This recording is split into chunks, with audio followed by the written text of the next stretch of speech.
BBC가 극비리에 붙이려 했던 한국 관련 영상 하나가 외부로 유출되면서 전 세계적으로 커다란 파장을 일으켰습니다. 15년 경력을 포기하면서까지 이러한 저급한 콘텐츠를 촬영했단 말인가. 태풍으로 인해 발이 묶여 48시간 동안 서울에 머무르게 된 BBC 다큐멘터리 PD 아멜리아 클라크.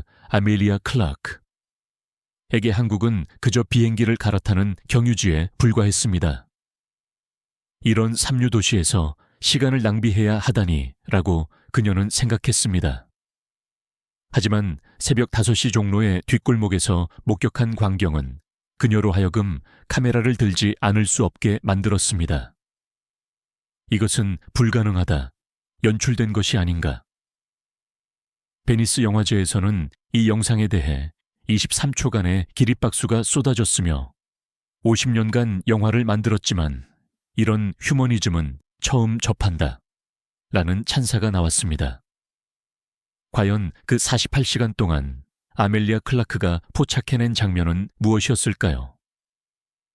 BBC의 기존 인식을 송두리째 뒤흔든 서울의 충격적인 진실을 지금부터 공개합니다.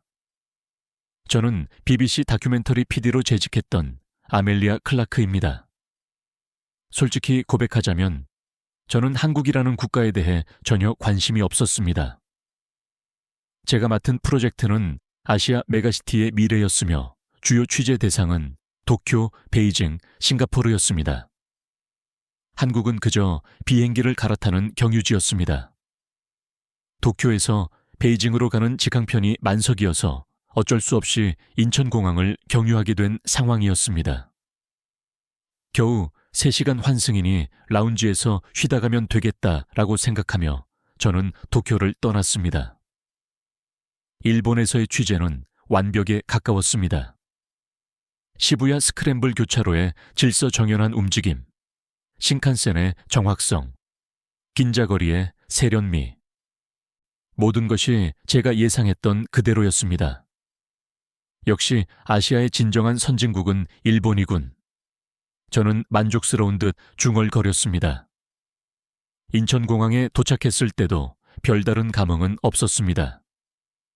어차피 일본 공항을 모방하여 만든 것이겠지라고 생각했습니다. 그러나 그때 청천벽력과 같은 안내 방송이 흘러나왔습니다. 태풍 링링으로 인해 모든 국제선 운항이 48시간 동안 중단됩니다. 48시간이라고요?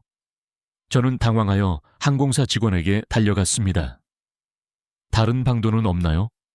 저는 베이징에서 중요한 인터뷰가 있습니다. 직원은 죄송합니다. 안전상의 이유로 불가능합니다. 시내 호텔을 무료로 제공해 드리겠습니다. 라고 답했습니다. 최악의 상황이었습니다. 48시간을 이토록 시시한 경유지에서 낭비해야 한다는 사실이 저를 괴롭게 만들었습니다. 공항에서 시내로 이동하는 버스 안에서도 저는 계속 불만을 토로했습니다. 도쿄만으로도 충분히 벅찬데 왜 이런 변방 국가까지 들러야 하는가? 옆자리에 앉은 한국계 영국인 여성이 조심스럽게 말을 걸어왔습니다. 저는 문지원이라고 합니다. 혹시 BBC 아멜리아 PD님 맞으시죠? 네, 맞아요. 저는 대답했습니다. 저도 런던에서 일하다가 잠시 한국에 들린 건데요. 혹시 도움이 필요하시면 지원 씨의 제안에 저는 차갑게 대답했습니다. 괜찮아요. 어차피 호텔에만 머물 예정이니까요. 지원 씨는 다소 머쓱한 표정을 지었지만 더 이상 말을 걸지는 않았습니다. 호텔에 도착해서도 저의 짜증은 가시지 않았습니다. 이런 이류 도시에서 이틀이나 허비해야 하다니. 저의 편견이 얼마나 어리석었는지는 곧 깨닫게 되겠지만 당시 저는 매우 오만했습니다. 방에 짐을 풀면서 BBC 본부로 전화를 걸었습니다. 나이젤, 저 아멜리아예요. 한국에 갇혔어요. 한국? 거기서 무얼 하는데? 나이젤 국장이 물었습니다. 태풍 때문에 48시간이나 발이 묶였어요. 그럼 그냥 관광이나 하고 와. 어차피 한국은 별 볼 일 없는 곳이니까. 나이젤 국장의 말은 저의 확신을 더욱 굳혔습니다. 한국은 정말 보잘것없는 곳이라고. 저녁이 되자 호텔 와이파이가 갑자기 끊겼습니다. 뭐야? 이것도 제대로 작동하지 않는단 말인가? 프런트의 전화하니 태풍의 영향으로 인한 일시적인 장애라고 하더군요. 베이징 인터뷰 자료를 정리해야 했기에 인터넷이 되지 않으니 답답해서 미칠 지경이었습니다. 결국 저는 밖으로 나가기로 결정했습니다. 근처 카페에서라도 와이파이를 사용할 수 있을 거라 생각했기 때문입니다. 호텔을 나서자 습한 공기가 얼굴을 강타했습니다. 런던이 그립다. 저는 한숨을 쉬며 걸었습니다. 그런데 이상한 광경이 펼쳐졌습니다. 밤 10시가 훨씬 넘었는데도 거리에 사람들이 많았으며 여성들이 혼자 걸어 다니고 있었습니다. 런던에서는 상상조차 할 수 없는 일이었습니다. 여기는 밤에도 안전한가? 카페를 찾다가 우연히 버스 정류장에 서게 되었는데 심야 버스가 도착했습니다. 저는 잠시 호기심에 이끌려 버스에 올라탔습니다. 그리고 그 버스 안에서 저의 편견이 처음으로 흔들리기 시작했습니다. 심야 버스에 탑승하자마자 저는 특이한 광경을 목격했습니다. 한 노인이 교통카드를 태그하려 했으나 잔액 부족으로 삐빅 소리가 났습니다. 아이고, 충전하는 것을 깜빡했네. 그러자 바로 뒤에 서 있던 젊은 남성이 자연스럽게 자신의 카드를 대신 태그해 주었습니다. 제가 해드릴게요. 어르신. 아니야, 괜찮아. 내가 내릴 때 현금으로 줄게. 에이, 됐습니다. 그냥 가세요. 더 놀라운 것은 주변 승객들의 반응이었습니다. 아무도 이 상황을 특별하게 여기지 않았습니다. 런던이었다면 모든 이들이 쳐다봤을 상황이었습니다. 버스가 출발하자 또 다른 장면이 펼쳐졌습니다. 한 임산부가 타자마자 3명이 동시에 일어나 자리를 양보하려고 했습니다. 여기 앉으세요. 아니에요. 여기가 더 편하실 거예요. 임산부는 웃으며 가장 가까운 자리에 앉았고 자리를 양보하려던 사람들도 모두 미소를 지었습니다. 제가 앉은 맞은편에는 시각장애인 청년이 있었는데 내릴 정거장이 가까워지자 옆에 앉은 사람이 조용히 그의 어깨를 두드렸습니다. 다음 정거장이에요. 감사합니다. 두 사람이 서로 아는 사이인가 싶어 자세히 살펴보았지만 전혀 모르는 사람들이었습니다. 버스에서 내려 택시를 잡으려고 서 있었습니다. 한 택시가 멈춰 섰는데 뒷좌석에 이미 손님이 타고 있었습니다. 합승인가? 자세히 보니 손님은 시각장애인이었습니다. 운전기사가 창문을 내리고 말했습니다. 죄송해요. 이분 집까지 모셔다 드리고 있어서요. 돈은 안 받고 가는 길이라. 제가 충격받은 표정을 짓자 기사 아저씨가 웃으며 말했습니다. 다른 택시 금방 올 거예요. 저기 저거 타세요. 정말로 곧바로 다른 택시가 도착했습니다. 그 택시를 타고 호텔로 돌아가는 길에 기사님께 물어보았습니다. 아까 그 택시 정말 무료로 모셔다 드리는 건가요? 아, 그거요? 가끔 그래요. 시각장애인 분들은 밤에 택시 잡기 어려워하시니까요. 회사에서 지원해 주는 건가요? 무슨 지원이요? 그냥 우리가 알아서 하는 거죠. 그 그냥이라는 말이 저에게는 충격이었습니다. 호텔 근처 편의점에 들렀는데 또 하나의 장면을 목격했습니다. 아르바이트생이 유통기한이 임박한 도시락을 봉투에 담고 있었습니다. 폐기하는 건가? 그런데 그 아르바이트생이 가게 밖으로 나가더니 근처 벤치에 앉아있던 노숙자에게 조용히 그 도시락을 건네는 것이었습니다. 아저씨, 이거 드세요. 고맙네, 젊은이. 다시 가게로 돌아온 아르바이트생에게 저는 물었습니다. 방금 그거 가게 주인이 허락한 건가요? 네. 그냥 버릴 거니까 드리는 거예요. 주인 아주머니도 아세요. 돈 받고 파는 게 아니라요. 에이, 어차피 버릴 건데 필요한 분이 드시는 게 낫죠? 그날 밤 자정 무렵 호텔 방으로 돌아온 저는 처음으로 수첩을 꺼냈습니다. 저는 서울 시스템 없는 친절이라고 제목을 적었습니다. 도쿄에서는 모든 것이 시스템화되어 있었습니다. 정확하고 효율적이지만 차가웠습니다. 그런데 서울은 달랐습니다. 책에는 없어 보였지만 따뜻함이 존재했습니다. 새벽 1시쯤 되자 와이파이가 다시 연결되었지만 저는 베이징 자료 정리 대신 오늘 목격한 것들을 정리하기 시작했습니다. 왜 이들은 대가 없이 돕는 것일까? 무엇이 이들을 움직이게 하는 것일까? 그때 지원 씨에게서 문자가 왔습니다. 혹시 내일 시간 되시면 제가 서울 구경 좀 시켜드릴까요? 어차피 하루 더 계시니까요. 처음엔 거절하려고 했지만 오늘 본 광경들이 계속 머릿속에 맴돌았습니다. 좋아요. 몇 시에 만날까요? 새벽 5시는 어떠세요? 특별한 것을 보여드리고 싶어서요. 새벽 5시라니 어떤 특별함이 있다는 것일까요? 저는 잠이 오지 않았습니다. 런던에서 15년 동안 전 세계를 돌아다니며 다큐멘터리를 찍었지만 오늘과 같은 날은 처음이었습니다. 누구도 카메라를 의식하지 않았고 누구도 보상을 바라지 않았습니다. 그저 자연스럽게 서로를 도왔습니다. 이것이 한국인가?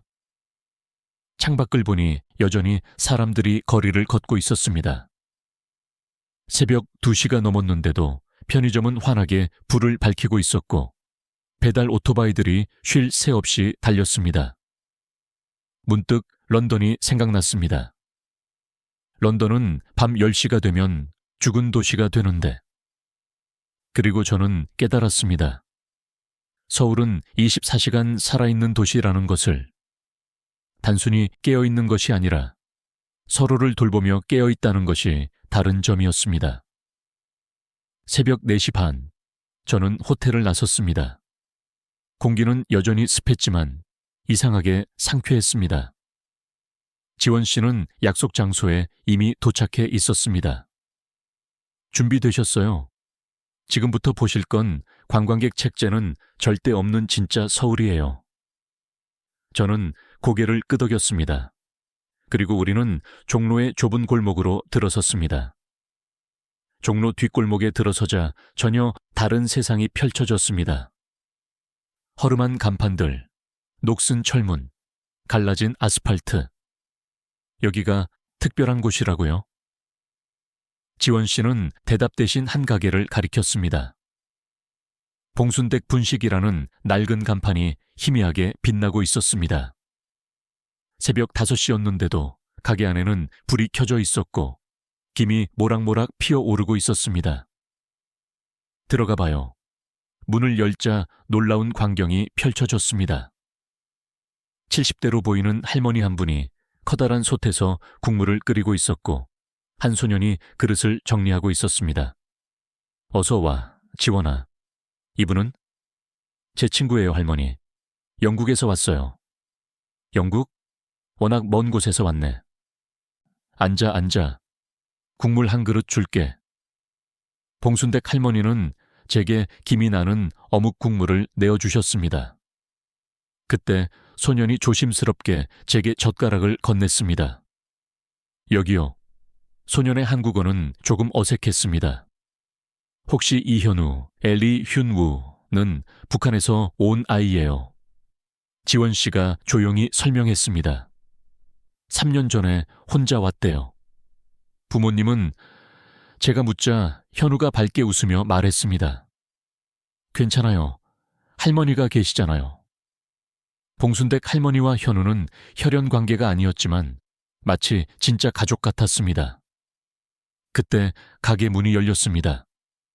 새벽 배달을 마친 라이더들이 하나둘 들어왔습니다. 할머니, 오늘도 왔어요. 그래. 힘들었지. 어서 앉아. 놀랍게도 할머니는 그들에게 돈을 받지 않았습니다. 새벽에 일하는 사람들은 공짜야. 너희들이 있어야 이 도시가 돌아가니까.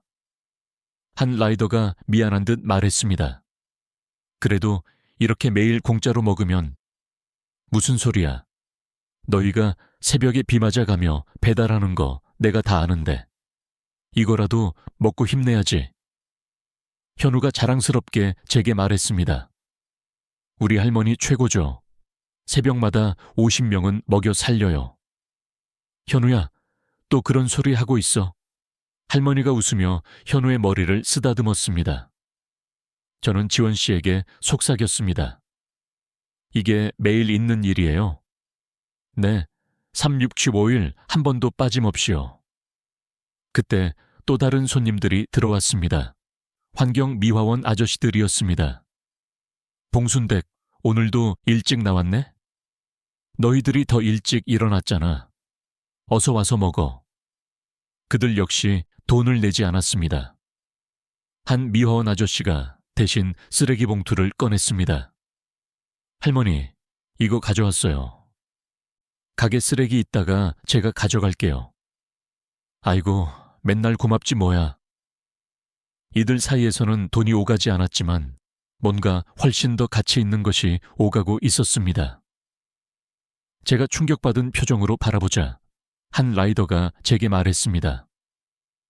외국분이신가 봐요. 여기가 서울의 진짜 모습이에요. 진짜 모습이요. 겉으로 보기엔 화려한 강남, 멋진 한강 다리가 서울 같지만 사실 이런 골목이 진짜예요. 서로 돕고 사는 곳. 현우가 끼어들었습니다. 저 여기 온 지 3년인데요. 북한보다 여기가 더 따뜻해요. 거기선 무조건 당이 시키는 대로 해야 했는데 여기선 사람들이 알아서 서로 도와요. 봉순댁 할머니가 제게 김치를 더 담아주시며 말했습니다. 이 아이가 처음 왔을 때 뼈만 앙상했어. 며칠을 굶었는지. 그때부터 내가 밥 먹였지. 이제는 내 손자나 마찬가지야. 근데 할머니는 왜 이렇게 하세요? 제가 묻자 할머니는 답했습니다. 40년 전에 내가 어려웠을 때 누군가 나를 도와줬어. 이제 내가 돌려주는 거야. 그게 한국 사람 정서 아니겠어? 그때 현우가 갑자기 핸드폰을 꺼내더니 영어로 된 뭔가를 보여줬습니다. 이거 보세요. 제가 만든 앱이에요. 화면에는 새벽 천사들이라는 앱이 있었습니다. 무슨 앱이에요? 새벽에 일하는 사람들이 무료로 밥 먹을 수 있는 곳 지도예요. 봉순댁 할머니처럼 새벽에 무료로 밥 주는 가게가 서울에만 200개가 넘어요. 200개요? 저는 믿을 수가 없었습니다. 네, 제가 다 찾아다녔어요. 할머니들이 대부분이에요. 다들 비슷한 이유로 하세요. 옛날에 도움 받았으니 이제 돌려준다고. 지원 씨가 설명을 덧붙였습니다. 이것이 한국의 정이라는 거예요. 시스템으로 설명할 수 없는 그냥 사람과 사람 사이의 끈. 봉순댁을 나오면서 저는 뒤를 돌아보았습니다. 작은 가게였지만 그 안에는 거대한 무언가가 담겨 있었습니다. 이제 어디로 가요? 한강 다리로 가요. 또 다른 새벽 천사들을 만나러. 한강 다리에 도착했을 때는 새벽 6시였습니다. 다리 위에는 노란 조끼를 입은 사람들이 서 있었습니다. 저 사람들은 생명의 다리 지킴이들이에요. 자원봉사자들이죠. 한 지킴이 아저씨가 다리 난간을 바라보고 있는 젊은 여성에게 다가갔습니다. 춥죠? 따뜻한 커피 한 잔 하실래요? 여성은 놀란 표정으로 돌아보았습니다. 저 그냥 구경하는 거예요. 알아요. 그래도 새벽 공기가 차니까. 이거 드세요. 아저씨는 보온병에서 커피를 따라 건넸습니다. 여성의 눈에 눈물이 고였습니다. 감사합니다. 정말 감사합니다. 힘든 일 있으면 언제든 이야기해요. 우리는 매일 여기 있으니까. 그 모습을 보면서 저는 깨달았습니다. 이들은 단순히 다리를 지키는 것이 아니라 생명을 지키고 있었던 것입니다. 지원 씨가 조용히 말했습니다. 작년에만 이 사람들이 구한 생명이 300명이 넘어요. 모두 자원봉사자예요. 돈 한 푼 안 받고. 왜 그렇게까지? 한국 사람들은 우리라는 말을 자주 써요. 나의 아픔이 우리의 아픔이고 나의 기쁨이 우리의 기쁨이에요. 태양이 떠오르기 시작했습니다. 한강이 황금빛으로 물들었습니다.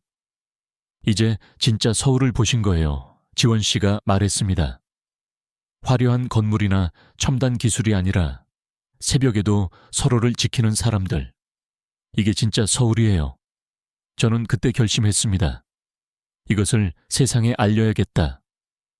BBC가 원하는 아시아 메가시티가 아니라 진짜 사람 사는 도시의 이야기를 전해야겠다고.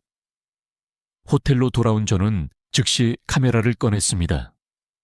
이미 마음속으로 결심한 것을 실행에 옮기는 것이었습니다. 지원 씨, 오늘 본 것들을 다시 촬영하고 싶어요. 정말요? BBC 프로젝트가 바뀌는 건가요? 아니요. 그냥 이건 꼭 기록해야 할 것 같아서요. 우리는 다시 봉순댁으로 향했습니다. 할머니는 흔쾌히 촬영을 허락해 주셨습니다. 뭐 대단한 걸 찍는다고 그래. 그냥 밥 먹이는 거야. 현우는 카메라를 보자 신이 났습니다. 저도 나와요? 우와, 유명해지는 거예요? 아니야. 이건 그냥 기록용이야.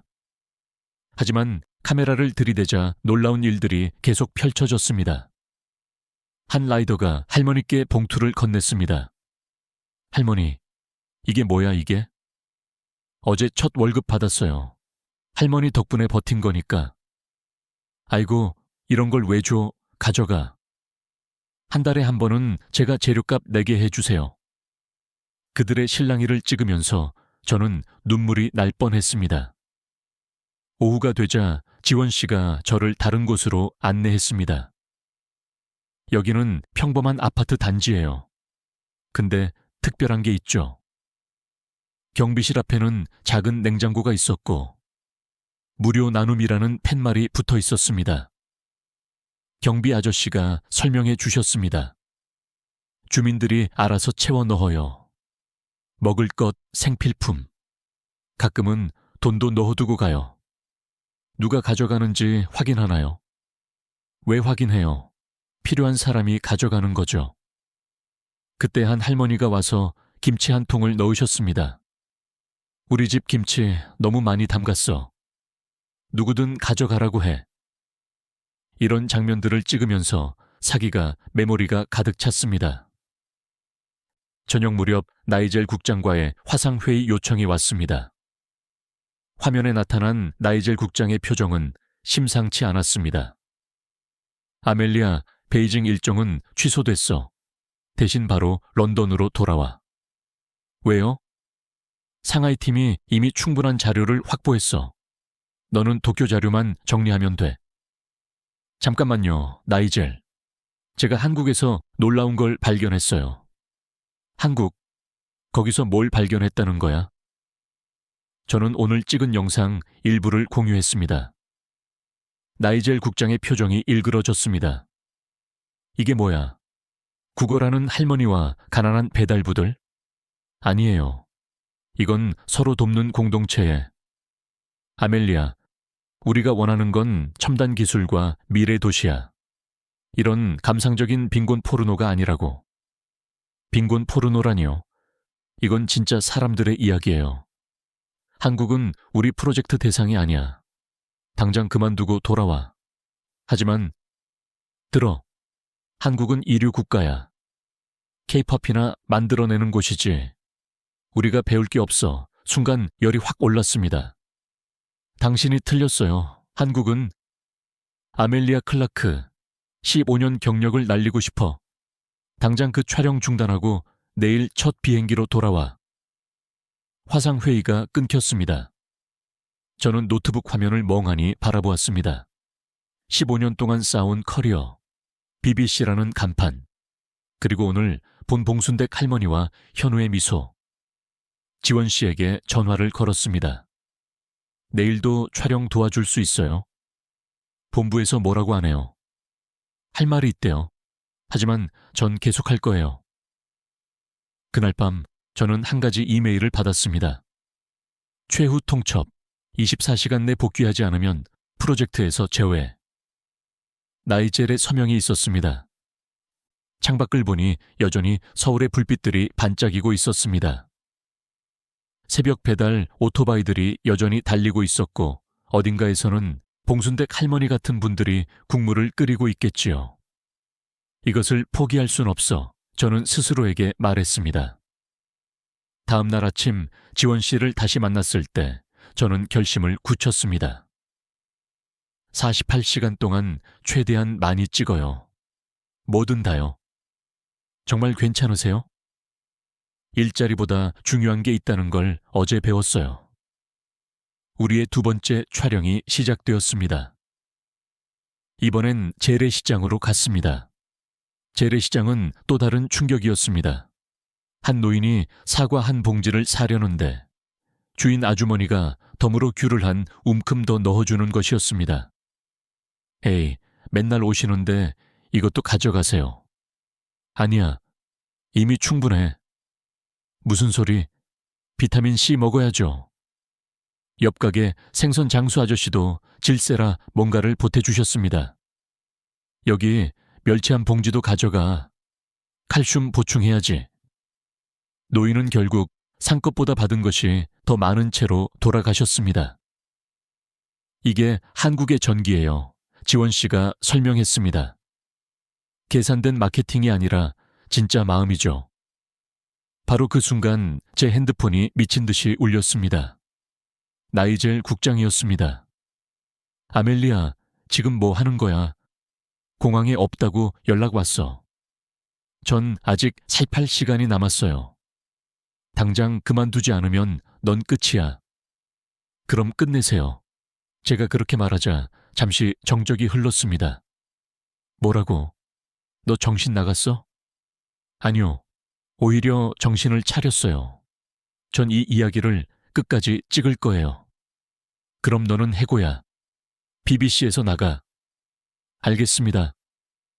전화를 끊고 나자 손이 떨렸습니다.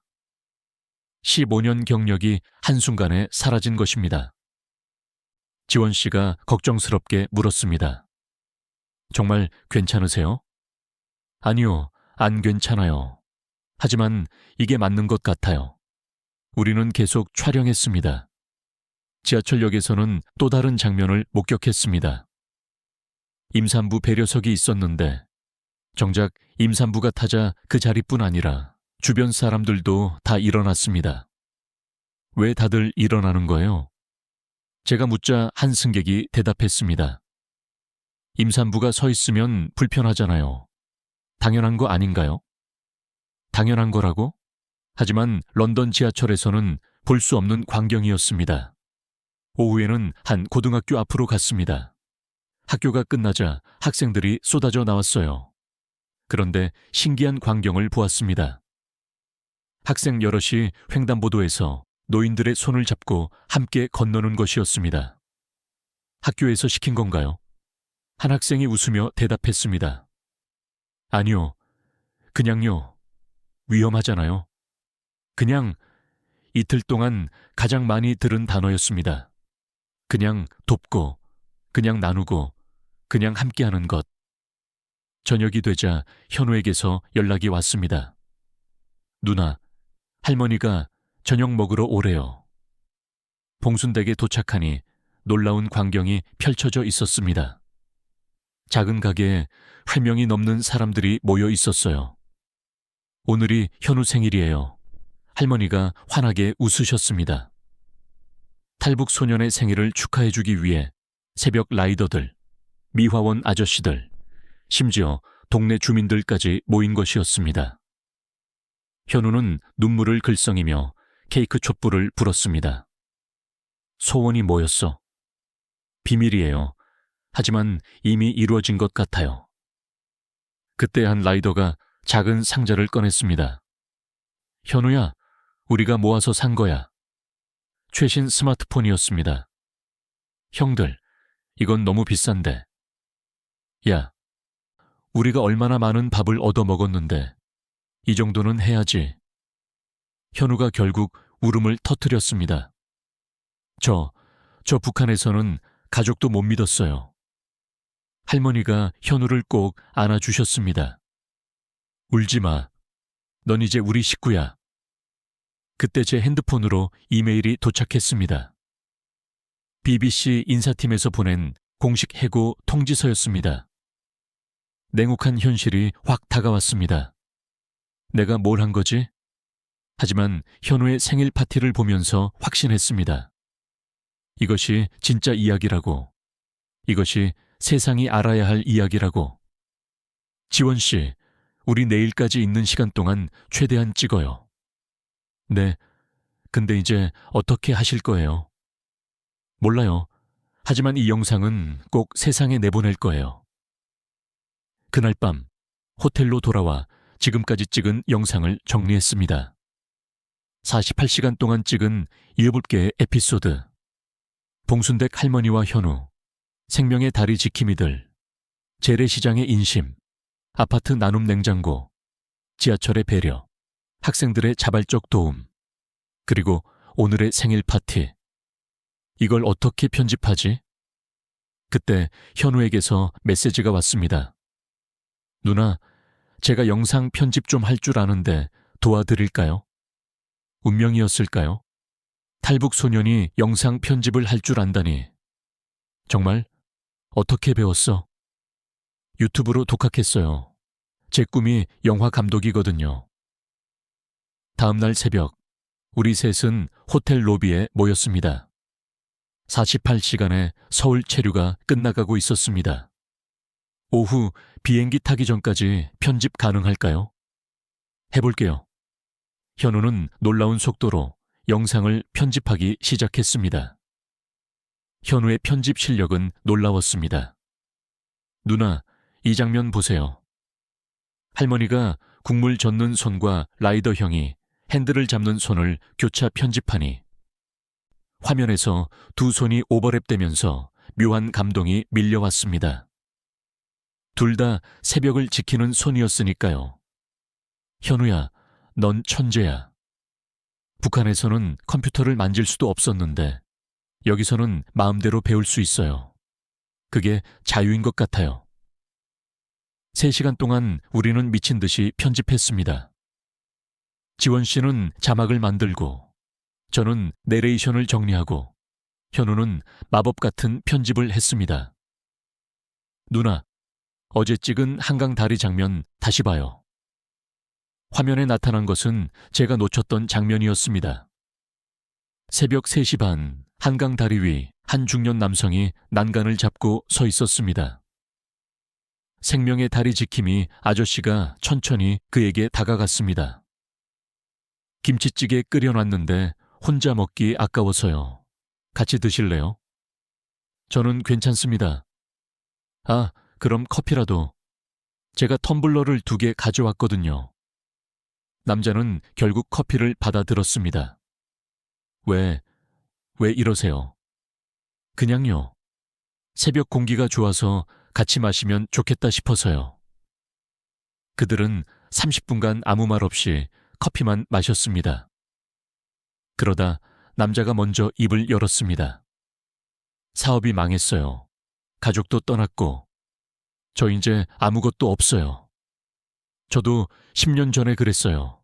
지킴이 아저씨가 담담하게 말했습니다. 회사 부도나고 이혼하고 죽고 싶었죠. 근데 누군가 저한테 라면 하나 끓여줬어요. 그게 전부였는데 살고 싶어지더라고요. 그래서 이러시는 거예요? 네. 제가 받은 라면 한 그릇 값을 갚는 거죠. 평생 걸려도 다 못 갚을 것 같지만. 남자는 결국 울음을 터뜨렸습니다. 지킴이 아저씨는 그저 옆에 서 있었습니다. 저 내일도 나와도 될까요? 당연하죠. 내일은 제가 김밥 싸올게요. 이 장면을 보면서 저희 셋은 모두 눈물을 흘렸습니다. 이런 일이 매일 밤 일어나는 거예요. 지원 씨가 대답했습니다. 작년 한 해만 327명을 구했대요. 모두 자원봉사자들이죠. 현우가 다음 영상을 틀었습니다. 재래시장 장면이었습니다. 한 할머니가 고등어 한 마리를 사려고 하는데 가격을 묻자 생선가게 아저씨가 말했습니다. 할머니, 오늘 안 팔리면 버려야 해요. 그냥 가져가세요. 아니야, 돈 낼게. 진짜 버릴 건데요. 아, 그럼 1,000원만 주세요. 봉투값으로. 할머니가 1,000원을 내자 아저씨는 고등어 3마리를 담아주었습니다. 많이 드셔야 건강해요. 옆 가게 야채 장수 아주머니도 거들었습니다. 할머니, 이무 하나 가져가세요. 고등어랑 같이 끓이면 맛있어요. 에이, 미안해서 어떡해. 우리 엄마 생각나서 드리는 거예요. 받으세요. 그 할머니가 시장을 나갈 때쯤 양손 가득 먹을거리를 들고 있었습니다. 산 것은 고등어 하나였는데 말입니다. 현우가 말했습니다. 이게 바로 한국의 정이죠. 북한에서는 상상도 못해요. 거기선 배급 하나라도 더 받으려고 싸우거든요. 다음은 아파트 경비원 이야기였습니다. 새벽 2시 한 경비 아저씨가 순찰을 돌고 있었습니다.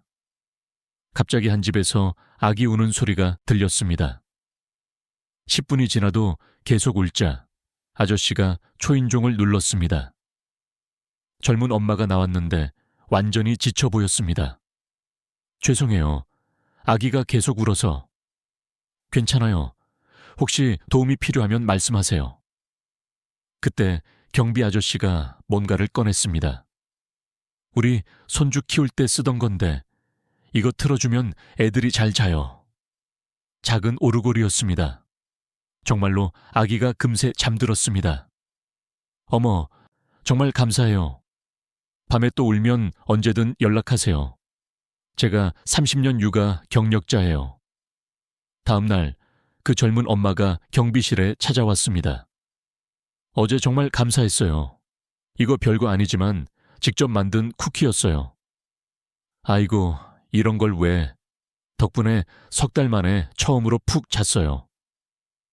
이런 작은 나눔들이 아파트 곳곳에서 일어나고 있었습니다. 주민들이 경비실 냉장고를 채워넣고 경비 아저씨는 택배를 집까지 들어다주고 아이들은 할아버지라며 인사하고. 이게 진짜 공동체죠. 지원 씨가 말했습니다. 그 다음 영상은 지하철이었습니다. 출근 시간 발달장애인 청년 하나가 지하철을 탔습니다. 사람들로 꽉 찬 열차였지만 그 청년 주변으로 작은 공간이 만들어졌습니다. 청년이 크게 혼잣말을 했지만 아무도 짜증내지 않았습니다. 한 아저씨가 청년에게 말을 걸었습니다. 어디 가니? 회사요. 저 일해요. 잘한다. 힘내. 청년이 내릴 역에 도착하자 옆에 있던 여고생이 살짝 알려주었습니다. 여기서 내리세요. 감사합니다. 청년이 내린 후 한 외국인이 옆 사람에게 물었습니다. 다들 저 청년을 아는 건가요? 아니요. 그냥 도와주는 거죠. 시스템인가요? 아니요. 그냥요. 또 그냥이었습니다. 현우가 마지막 영상을 보여주었습니다. 학교 앞 횡단보도. 학교가 끝날 시간 수십 명의 학생들이 쏟아져 나왔습니다. 그런데 신기한 일이 벌어졌습니다. 학생들이 자연스럽게 몇 명씩 그룹을 지어 노인들과 함께 길을 건넜습니다. 할머니, 제가 잡아드릴게요. 할아버지, 천천히 가세요. 한 할머니가 고맙다고 하자 학생이 대답했습니다. 저희 할머니 생각나서요. 할머니도 누군가 도와줬으면 좋겠어요. 그때 발견한 더 놀라운 장면. 한 시각장애인 학생이 있었는데 다른 학생들이 자연스럽게 그 친구를 중심으로 원을 만들어 걸었습니다. 야, 오늘 급식 맛있었지? 응, 내일은 카레래.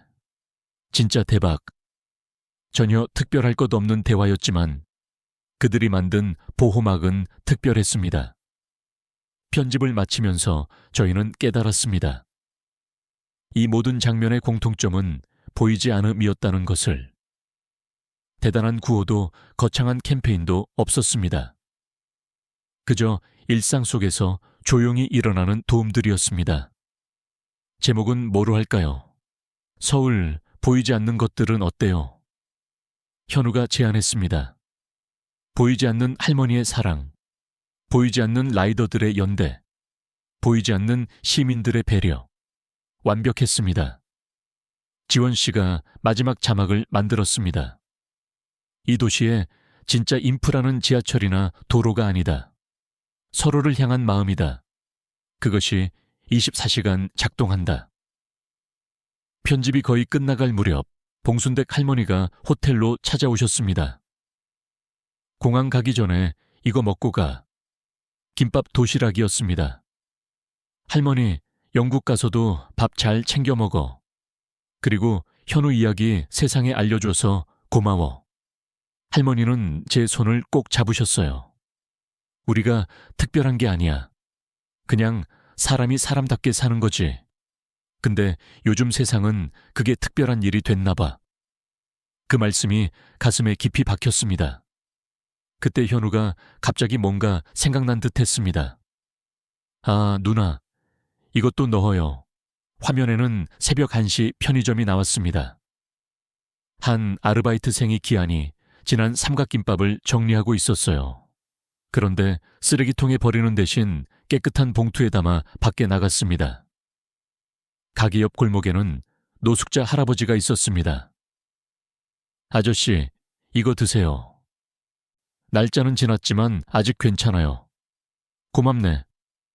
매번 미안해. 뭐가 미안해요? 어차피 버릴 거예요. 아르바이트생이 돌아서려다 다시 돌아왔습니다.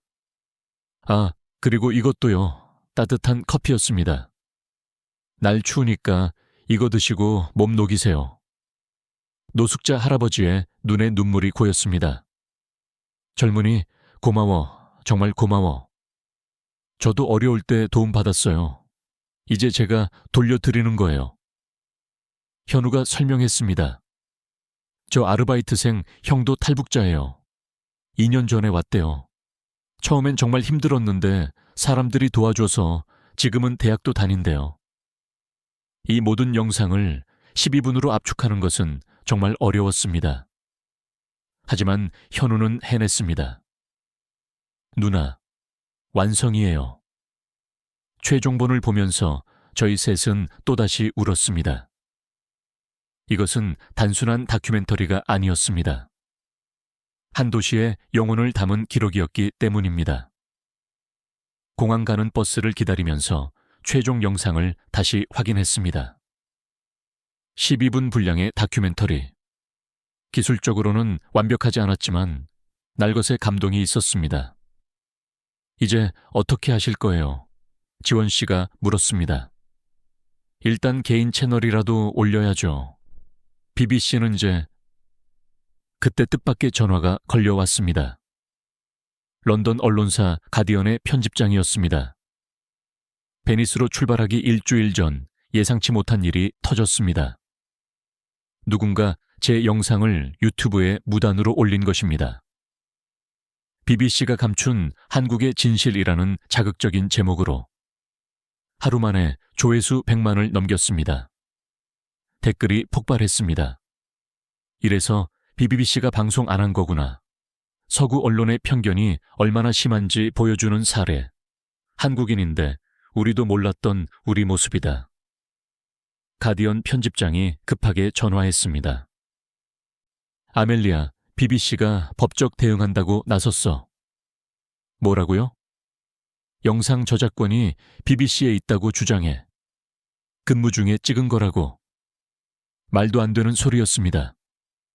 해고당한 뒤 개인적으로 편집한 것인데. 걱정 마. 우리 법무팀이 막아줄게. 하지만 나이젤 국장이 언론계에 소문을 퍼뜨리고 있어. 네가 조작했다고. 조작이라니. 분노가 치밀어 올랐습니다. 그때 현우에게서 영상 통화가 왔습니다. 누나, 우리 할머니가 유명해졌어요. 봉순댁에는 취재진들이 몰려와 있었습니다. 할머니는 당황하셨지만 당당하게 말씀하셨습니다. 조작이요? 내가 40년간 새벽마다 여기 있었는데 무슨 조작이야? 라이더들도 나섰습니다. 우리가 증인이에요. 매일 새벽 무료로 밥 먹었어요. 한국 언론들이 팩트체크에 나섰고 모든 것이 사실로 확인되었습니다. 오히려 제가 놓친 이야기들이 더 나왔습니다. 다른 동네에도 봉순댁 같은 곳이 200군데나 더 있다는 것. 생명의 다리 지킴이가 전국에 3,000명이나 된다는 것. 나이젤 국장의 음해는 역효과를 낳았습니다. BBC의 편견이 오히려 드러난 것입니다. 하지만 나이젤 국장은 포기하지 않았습니다. 베니스 영화제 조직위원회에 편지를 보냈습니다. 이 작품은 아시아에 대한 오리엔탈리즘적 환상이다라고. 그때 뜻밖의 사람이 저를 도왔습니다. 일본의 유명 감독 고레에다 히로카즈였습니다. 저는 이 다큐멘터리를 봤습니다. 이것은 환상이 아니라 우리가 잃어버린 것을 한국이 지키고 있다는 증거입니다. 프랑스의 아니스 바르다 감독도 지지 성명을 냈습니다. 진정한 다큐멘터리는 권력이 감추려는 진실을 드러내는 것. 이 작품이 바로 그것이다. 베니스로 떠나는 날, 인천공항에는 봉순댁 식구들이 나와 있었습니다. 우리가 같이 가고 싶은데 할머니가 아쉬워하셨습니다. 할머니, 저희가 꼭 상 받아올게요. 상은 무슨? 그냥 우리 이야기 들어주는 사람이 있다는 게 고마워. 라이더 형들이 현수막을 들었습니다. 서울의 새벽을 세계에 알려주세요. 현우는 자신이 만든 티셔츠를 입고 있었습니다. I'm from 봉순대 K이라고 영어로 쓰여 있었습니다. 누나, 이거 입고 레드카펫 걸어요. 미친 거 아니야. 자랑스러운 거죠. 베니스에 도착했을 때 또 다른 반전이 기다리고 있었습니다. 한국 교민 수백 명이 공항에 나와 있었던 것입니다. 아멜리아, 고마워요. 당신이 진짜 한국을 보여줬어요. 그들 중에는 유학생, 이민자, 입양인 등 다양한 사람들이 있었습니다. 저는 입양으로 30년 전 네덜란드로 왔어요. 당신 영상 보고 처음으로 한국이 자랑스러웠어요. 한 할머니가 제 손을 잡으셨습니다. 나는 간호사로 독일에 왔어. 50년 전에 늘 한국이 못 사는 나라라고 무시당했지. 당신이 보여준 한국, 그게 진짜야. 고마워. 영화제 전날, 나이젤 국장이 베니스에 나타났습니다. 아직 포기할 시간이 있어. 상영 취소하고 사과해. 뭘 사과해요? BBC 자산을 무단 도용한 거. 그 자산은 제가 해고된 후 만든 거예요. 넌 아직도 모르는구나. 언론계가 얼마나 좁은지. 그때 지원 씨가 나타났습니다. 그리고 놀라운 사실을 밝혔습니다. 나이젤 국장, 사실 전 한국 정부 소속이에요. 뭐? 처음엔 당신을 감시하려 했지만 아멜리아 PD님의 진심을 보고 돕기로 했어요. 당신의 방해 공작 전부 기록했습니다.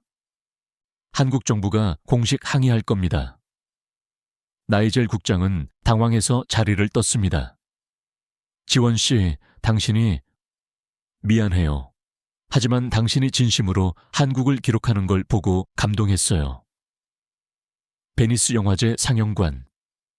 500석 규모의 극장이 가득 찼습니다. 유럽 각국의 평론가, 언론인, 영화 관계자들이 모였습니다. 상영 직전 현우가 제 손을 꼭 잡았습니다. 누나, 떨려요. 나도야. 근데요, 할머니가 그러셨어요. 진실은 언제나 이긴대요. 극장 로비에서 뜻밖의 인물들을 만났습니다. 일본 NHK 다큐멘터리 팀이었습니다. 우리도 도쿄의 새벽을 취재했는데 한국과는 완전히 달랐어요. 어떻게 달랐나요? 도쿄는 시스템은 완벽하지만 차가웠어요. 한국은 따뜻한 무질서랄까요? 프랑스 아르테 채널 PD도 다가왔습니다. 솔직히 처음엔 BBC가 왜 거부했나 궁금했어요. 이제 알겠네요. 자존심이 상했겠죠. 불이 꺼지고 영화가 시작됐습니다. 첫 장면, 새벽 4시. 봉순댁에 김이 모락모락 피어오르는 화면. 할머니의 내레이션. 나는 특별한 사람이 아니에요. 그냥 밥 좀 나눠 먹는 할머니죠. 그리고 현우의 목소리. 하지만 그 밥 한 그릇이 제 생명을 살렸어요.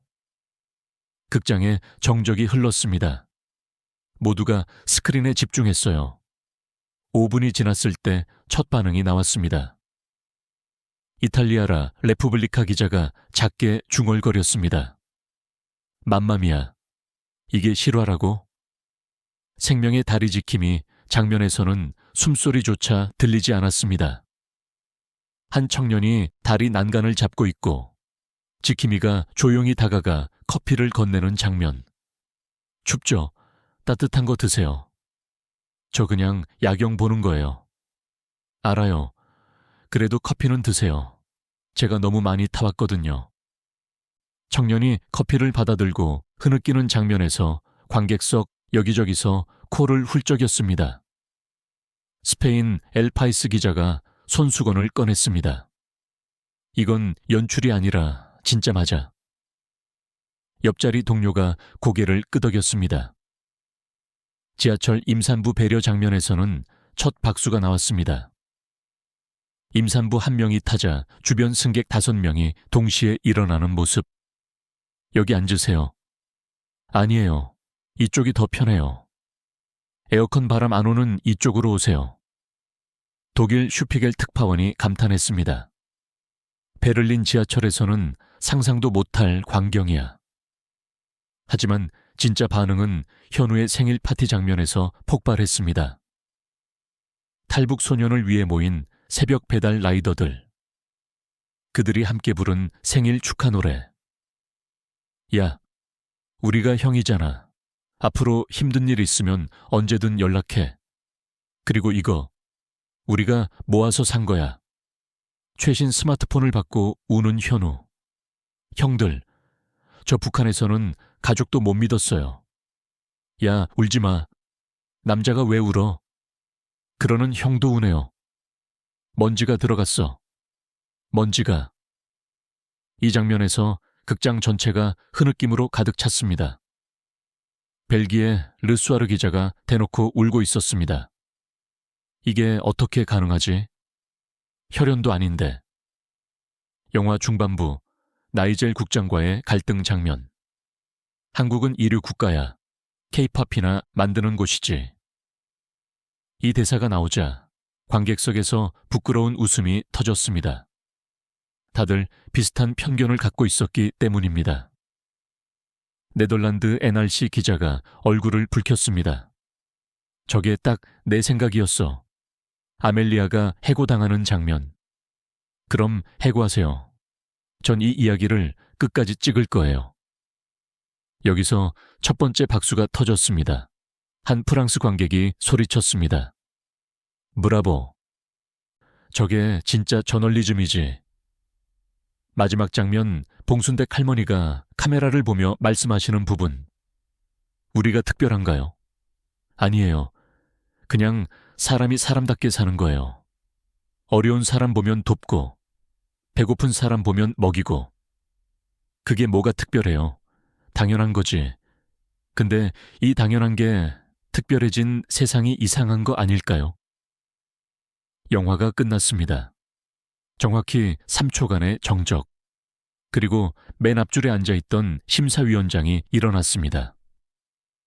칸 영화제 황금종려상 수상감독인 켄 로치였습니다. 50년간 영화를 만들었지만 이렇게 순수한 휴머니즘은 처음입니다. 그의 기립에 하나둘 관객이 일어났습니다. 10초 만에 전체 관객이 기립했습니다. 박수가 시작됐습니다. 1분, 2분, 3분, 5분이 지나도 박수는 멈추지 않았습니다. 현우가 제 옷을 잡아당겼습니다. 누나, 사람들이 왜 이래요? 감동했나 봐. 왜요? 그냥 우리 일상인데. 바로 그것이었습니다. 한국인에게는 일상이었던 것이 세계에는 기적이었던 것입니다. 7분째 되자 한 이탈리아 기자가 소리쳤습니다. 앙코라, 앙코라. 다시 한 번 더라는 뜻이었습니다. 다른 관객들도 따라 외쳤습니다. 앙코르, 앙코르. 10분째 프랑스 르몽드 기자가 일어나 말했습니다. 이것은 영화가 아닙니다. 우리가 잃어버린 영혼입니다. 독일 슈피겔 기자도 일어났습니다. 우리가 왜 선진국인지 다시 생각하게 됩니다. 기술인가요? 아니면 사람인가요? 12분 23초. 베니스 영화제 다큐멘터리 부문 역사상 최장 기립 박수였습니다. 사회자가 마이크를 잡았어요. 12분 23초입니다. 새로운 기록입니다. 심사위원들이 무대로 올라왔습니다. 심사위원장이 말했습니다. 솔직히 처음엔 믿기 어려웠습니다. 너무 아름다워서 연출이 아닌가 의심했죠. 하지만 조사 결과 모두 사실이었습니다. 한국 정부도 서울시도 모르게 찍은 날것의 진실이었습니다. 이것은 다큐멘터리를 넘어선 하나의 계시입니다. 프랑스 심사위원이 덧붙였습니다. 파리가 사랑의 도시라고 자부했는데 서울이 진짜 사랑의 도시네요. 일본 심사위원도 말했습니다. 도쿄는 질서의 도시지만 서울은 마음의 도시입니다. 부럽습니다. 그때 뜻밖의 사람이 손을 들었습니다. 나이젤 국장이었습니다. 저는 사과하고 싶습니다. 극장이 술렁였습니다. 제 편견이 진실을 가로막았습니다. 저는 15년간 BBC에서 일하며 서구의 우월함만 믿었습니다. 하지만 이 영화를 보고 깨달았습니다. 우리가 발전이라 믿었던 것이 사실은 퇴보였다는 것을. BBC를 대표해서 그리고 한 인간으로서 사과드립니다. 그의 눈에는 눈물이 고여 있었습니다. 아멜리아, 자네가 옳았어. 미안해. 또 한 번 박수가 터졌습니다. 이번엔 나이젤 국장을 위한 박수였습니다. 편견을 인정하는 용기에 대한 박수. 관객 질의응답 시간. 한 젊은 여성이 손을 들었습니다. 전 파리에서 온 대학생입니다. 이 영화를 보고 부끄러웠어요. 우리는 매일 불평하며 살거든요. 한국 사람들은 어떻게 그렇게 서로 도울 수 있나요? 현우가 마이크를 잡았습니다. 저도 처음엔 이상했어요. 북한에서는 서로 감시했거든요. 근데 여기선 서로 돌봐요. 왜냐하면 그냥요. 이유가 필요한가요? 그 그냥이라는 말에 모두가 숙연해졌습니다. 시상식, 베니스 영화제 다큐멘터리 부문 대상, 서울, 보이지 않는 것들, 감독 아멜리아 클라크, 트로피를 받으며 제가 한 말은 이것이었습니다. 이 상은 제 것이 아닙니다. 매일 새벽국을 끓이는 봉순댁 할머니, 생명을 지키는 다리 위의 천사들, 그리고 서로를 돌보는 모든 한국인들의 것입니다. 저는 그저 목격자일 뿐입니다. 그리고 나이젤 국장, 당신의 해고 덕분에 이 영화를 만들 수 있었어요. 고마워요. 모두가 웃었습니다. 나이젤 국장도 쑥스럽게 웃었죠. 시상식 후 리셉션. 각국 방송사와 정부 관계자들이 몰려왔습니다. 프랑스판 봉순댁을 만들고 싶어요. 독일 새벽 나눔 프로젝트에 자문해 주세요. 일본도 따뜻한 무질서가 필요해요. 하지만 가장 인상적인 건 한 러시아 기자의 말이었습니다. 우리는 냉전시대의 한국을 무시했어요. 작은 나라, 분단 국가라고요. 하지만 한국이 우리보다 위대한 걸 지켰네요. 인간성을. 베니스 수상 일주일 후 전 세계에서 연락이 쏟아졌습니다. 먼저 런던 시장이 직접 전화했어요. 아멜리아, 우리도 새벽 나눔 프로젝트를 하고 싶어. 조언해 줄 수 있나? 시스템으로 만들면 안 돼요. 자발적이어야 해요. 어떻게 자발적으로 만들지? 만들지 마세요. 그냥 한 명이 시작하면 돼요. 파리에서도 연락이 왔습니다. 몽마르트의 봉순댁 같은 곳을 만들고 싶어요. 베를린, 암스테르담, 브뤼셀. 유럽 전역에서 새벽 나눔 열풍이 불었습니다. 가장 놀라운 것은 뉴욕이었습니다. 브루클린의 한 한국계 미국인 할머니가 봉순댁을 보고 가게를 시작했답니다. 나도 어렸을 때 한국에서 어려웠어. 이제 갚을 때야. 그분의 가게 이름은 브루클린 봉순댁이었습니다. 일본에서는 더 특별한 일이 일어났습니다. 도쿄의 한 라멘 가게 주인이 선언했습니다. 매일 새벽 첫 100그릇은 무료 제공합니다. 한국의 봉순댁을 보고 배웠습니다. 그 가게 앞에는 새벽마다 긴 줄이 섰답니다. 받는 사람도 주는 사람도 모두 행복해했다고. 하지만 가장 큰 변화는 영국에서 일어났습니다. BBC가 공식 사과문을 발표했습니다. 우리의 편견이 진실을 가렸습니다. 아멜리아 클라크에게 사과하며 그녀를 복직시키고자 합니다. 저는 거절했습니다. 전 이제 프리랜서로 일할 거예요. 보이지 않는 것들을 계속 찾아다닐 거니까요. 대신 BBC는 휴먼 다큐멘터리 부서를 새로 만들었습니다. 첨단 기술 대신 사람 이야기를 다루는 부서였습니다. 한편 현우에게도 놀라운 기회가 왔습니다. 베니스에서 그를 본 유럽 영화 학교들이 전액 장학금을 제안한 것입니다.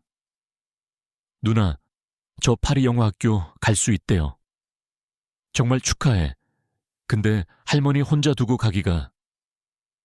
봉순댁 할머니가 현우 머리를 쓰다듬었습니다. 가야지. 배워서 우리 이야기 더 멋지게 만들어. 할머니 울지 마. 방학 때마다 오면 되잖아.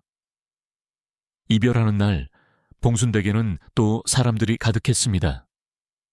새벽 라이더들이 현우를 위해 모금했습니다. 야, 이거 용돈이야. 파리 가서 굶지 마.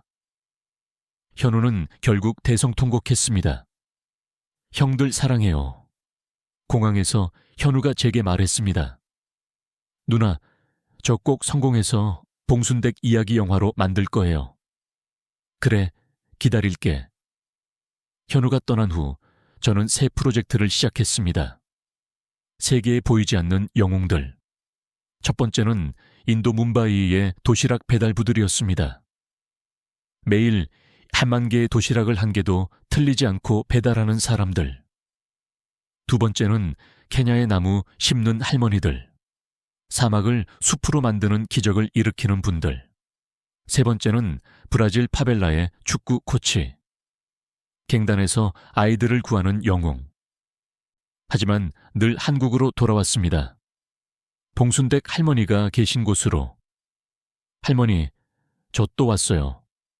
그래, 밥 먹어야지. 어느덧 봉순댁은 세계적 명소가 되었습니다. 매일 외국인들이 찾아왔습니다. 하지만 할머니는 변하지 않았습니다. 다 똑같은 사람이야. 배고프면 먹여야지. 그러던 어느 날 놀라운 소식이 들려왔습니다. 봉순댁이 유네스코 무형문화유산 후보에 올랐다는 것이었죠. 장소가 아니라 정신이 문화유산이 될 수 있대요. 지원 씨가 설명했습니다. 할머니는 웃으셨습니다. 문화유산은 무슨, 그냥 밥집이야. 심사 결과 발표 날, 봉순댁에는 전 세계 언론이 몰렸습니다. 인류 무형문화유산 제1호, 나눔정신, 대한민국 봉순댁. 발표와 동시에 환호성이 터졌습니다. 할머니는 담담하게 말씀하셨습니다. 이제 더 열심히 밥해야겠네. 그날 저녁, 현우가 파리에서 영상통화를 걸어왔습니다. 할머니 봤어요. 대박이에요. 그래, 공부는 잘하고 있니? 네, 이제 우리 이야기 정말 영화로 만들 거예요. 그때 프랑스 대통령이 현우 옆에 나타났습니다. 봉순댁 할머니시죠? 프랑스에도 오셔서 가르쳐 주세요. 할머니는 깜짝 놀라셨습니다. 아니, 대통령이 가르칠 게 뭐 있어요? 그냥 밥 먹이면 되는데. 모두가 웃었습니다. 그것이 진리였으니까요. 유네스코 등재 6개월 후, 저는 다시 서울에 왔습니다. 이번엔 관광객이 아니라 정착하러. 서울시 명예시민 아멜리아 클라크 씨를 환영합니다. 시청에서 열린 환영식. 하지만 전 바로 봉순댁으로 갔습니다. 할머니, 저 이제 여기 살 거예요. 그래? 잘했어. 여긴 살기 좋아. 봉순댁은 더 유명해졌지만 여전했습니다. 새벽 5시면 김이 모락모락 피어올랐고 라이더들이 모여들었고 따뜻한 국물이 나눠졌습니다. 달라진 게 있다면 외국인들이 늘었다는 것. 이것이 그 유명한 봉순댁. 매일 관광객들이 왔습니다. 하지만 할머니는 모두를 손님이 아닌 식구로 대했죠. 관광 왔어도 배고프면 밥 먹어야지. 그러던 어느 날 현우가 깜짝 귀국했습니다. 할머니. 아이고, 우리 현우. 현우는 많이 성장해 있었습니다. 누나, 제 졸업작품 보실래요? 스크린에는 봉순댁, 새벽의 천사들이라는 제목이 떴습니다. 45분짜리 영화였습니다. 하지만 다큐멘터리가 아니라 그 경화였습니다. 할머니 역할은 프랑스 배우가, 현우 역할은 아프리카 소년이 맡았습니다. 왜 우리가 안 나와? 할머니가 물으셨습니다. 할머니, 이게 더 의미 있어요. 어느 나라에나 봉순댁이 있다는 걸 보여주는 거예요. 영화는 파리, 뉴욕, 나이로비, 상파울루, 전 세계의 봉순댁들을 보여주며 끝났습니다. 이제 봉순댁은 장소가 아니에요. 마음이에요. 현우의 교수가 말했답니다. 이 영화가 칸 영화제 단편 부문에 초청되었습니다.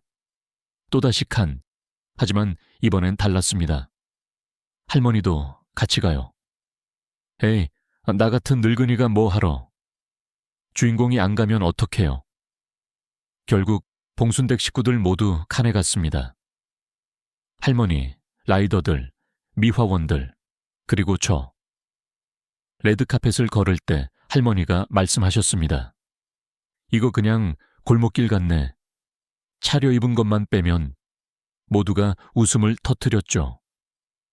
현우의 영화는 대상을 받았습니다. 시상식에서 현우가 한 말. 전 난민이었습니다. 하지만 봉순댁에서 가족을 찾았어요. 이제 전 세계 모든 난민들이 자기만의 봉순댁을 찾길 바랍니다. 기립박수가 10분간 이어졌습니다. 칸에서 돌아온 후 놀라운 일이 일어났습니다.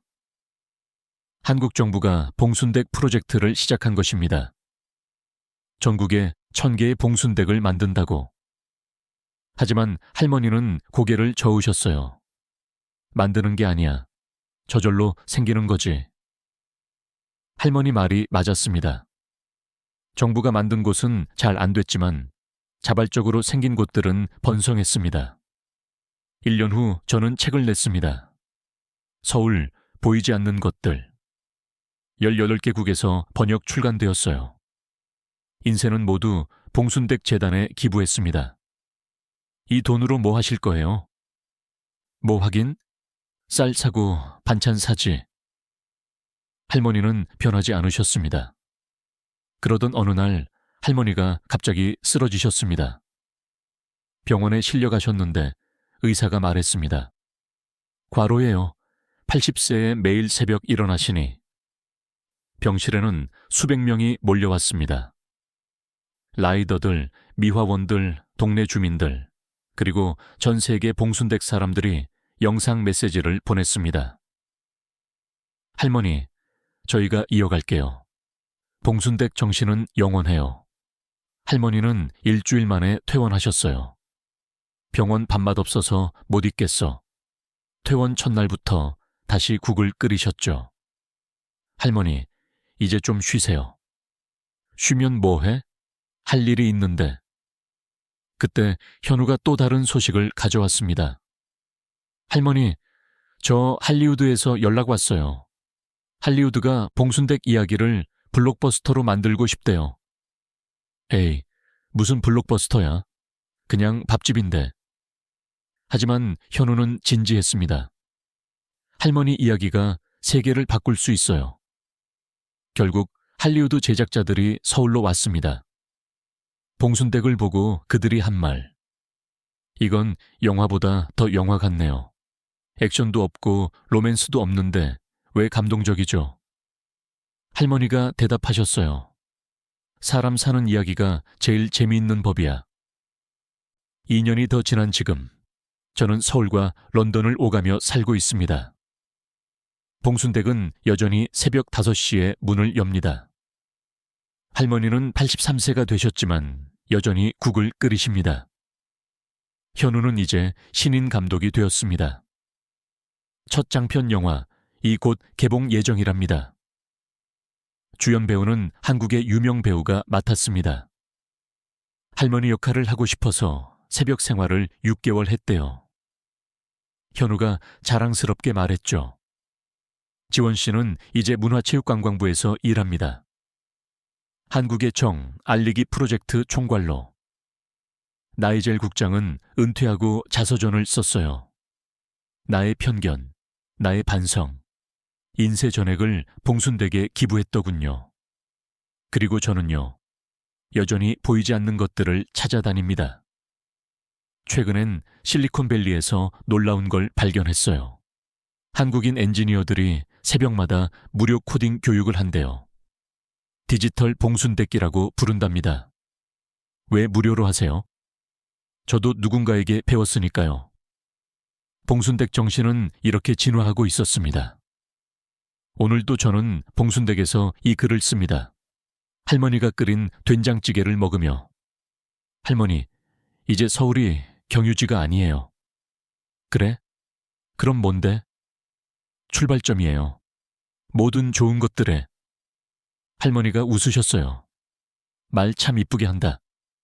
창밖을 보니 동이 트고 있습니다. 새벽 배달 라이더들이 하나둘 들어옵니다. 할머니, 오늘도 왔어요. 그래, 춥지? 어서 들어와. 이게 바로 서울입니다. 24시간 깨어있는 도시가 아니라 24시간 서로를 돌보는 도시. 저는 48시간의 강제 체류로 이곳을 발견했지만 이제는 평생 머물고 싶은 곳이 됐어요. 누나, 이거 보세요. 현우가 태블릿을 보여줍니다. 전 세계 봉순댁 지도예요.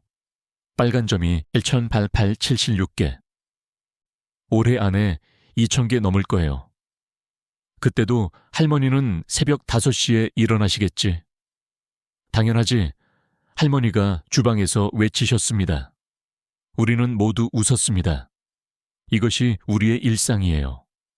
특별하지 않아서 특별한, 보이지 않아서 더 소중한.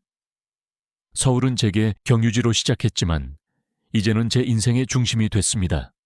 아니, 정확히는 서울이 제게 가르쳐준 것이죠. 모든 곳이 누군가에게는 봉순댁이 될 수 있다고. 우리가 서로를 돌본다면, 그냥 돕는다면. 지금까지 BBC가 숨기려 했던 한국의 진실. 48시간 만에 15년 경력 PD를 변화시킨 서울의 새벽. 아멜리아 클라크가 직접 들려준 이야기 어떠셨나요? 우리 주변에도 봉순댁 같은 곳이 있을 거예요. 새벽을 지키는 영웅들이 있을 거예요. 한번 찾아가 보세요. 그리고 그들의 이야기를 들어보세요. 그게 진짜 한국입니다. 만약 이 영상에 깊이 공감하셨다면 여러분의 일상 속에서 발견한 보이지 않는 친절의 순간들을 댓글로 나누어 주세요. 여러분의 소중한 경험이 다음 봉순댁을 탄생시킬 영감이 될 수 있습니다. 좋아요와 구독은 물론이고 이 영상을 주변에 꼭 공유해 주세요. 전 세계에 숨겨진 우리의 따뜻한 영웅들을 널리 알리기 위해서요. 우리는 특별합니다. 지금까지 코리아 원더풀이었습니다. 감사합니다.